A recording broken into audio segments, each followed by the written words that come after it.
Okay, so you guys, this is exponential functions number 4. There's only one left after this, exponential functions number 5, and that's it, all right, for the entire semester and the entire school year, and then you're promoted, all right?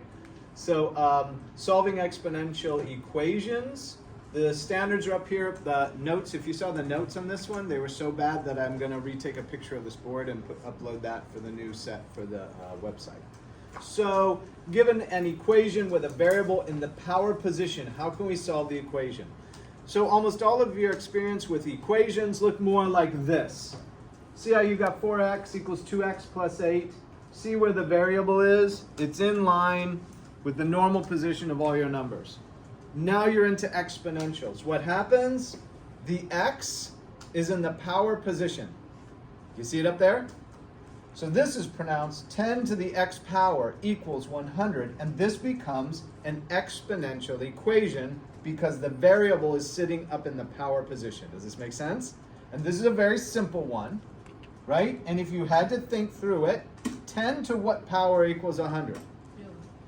2, because 10 times 10 is 100. You okay with this one? So very simple, maybe the most simple one we can start with, right? For an exponential equation. They can get really complicated, and in our last lesson, I'll hit you up with some rules of logs, all right? And it's a prep for next year for Algebra 2. We're just gonna go light. We're just gonna go into log rules light on it, and it's a School G assignment, this one too, and it just gives you some basic prep for what you'll see in Algebra 2, okay?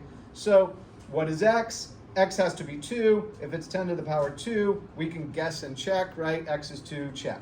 Okay, same with this one. A little bit harder because probably you don't know to 2 to what power is 128. And remember, you're going a power, so say it's 5. 5 is 2 times 2 times 2 times 2 times 2, right? 2 times 2 is 4. 4 times 2 is 8. 8 times 2 is 16. 16 times 2 is 32, right? And 32 times 2 is 64, right? That's how this is magnifying. And remember, exponential is the idea of the curve also. What's your basic exponential curve that you're thinking of? That's real time in your lifetime that you've lived through now. What represents the exponential curve? COVID, okay? That's the spread of a virus. That's the way a lot of things work in nature, and they work either in spreading or in decreasing, right? A radioactive isotope is emitting particles, and it's decreasing quicker at first, and then slower in the end, and down to barely any, and then zero, right? So it can be an exponential in terms of going up, or it can be an exponential in terms of going down. Fair enough? So here's another one.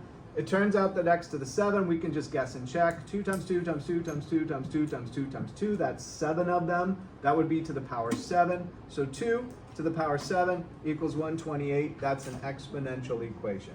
Okay, let's talk about one rule when it comes to bases. So here we have the same base rule. So this is a base 10. This part of the exponent is called a base, if you remember. This part of the exponent is called a power. You also may have called the whole thing an exponent, or you may have called that power an exponent. So the vocabulary is a little bit flexible, and it causes some angst in students, right? Where they're like, which is the exponent?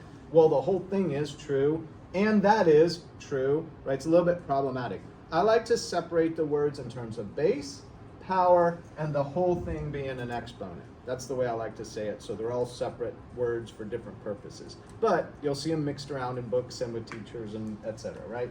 So there's a rule. If we have the same base power, or base, then we can take the powers and put them equal to each other. They can cancel. By the way, we show this handwritten in terms of a base of 10 and a power of 3x in parentheses to the minus 5. You're going to see it written with a caret in Schoology because Schoology doesn't allow you to do this in a lot of cases. So on the internet and things, you'll see a caret. That means raise that next one to the power position. You okay with this? Do you use the caret in any other of your subjects? There's a name for it, by the way. I don't think the official name's caret. I call it a caret. You know what class you use it in? Other than math? Actually, use it in that class more than math. English, right? You know how I write a word here and I forget a letter, and I literally put a caret there and write the letter above it. It's an editing notation format, and that'll tell you the real name of the caret. And I feel embarrassed right now that I don't know, so I'm sorry. You guys got to look that up for me, okay? So if you have the same base, they cancel, and now these are two simple examples of just taking the powers, putting them equal to each other because of the same base rule, and then just solving to find out what x is for this equation, okay? Still an exponential equation because your variable's up in the power position. This is an example 1, 3 to the power 4x, and 3 to the power, parentheses, 2x plus 8. These two, because we can cancel the base, get to be put equal to each other, and we can solve for x just like a normal equation. So the recitals for this one is, given the bases of an exponential equation are the same, we can put the powers equal to each other and solve for the variable, which is exactly what we did. We took the powers, put them equal to each other, and solved for the variable that way. And so the vocab on this one was equation, variable, and I'm realizing that I forgot some on there, like base and power, which should be written up here too, okay?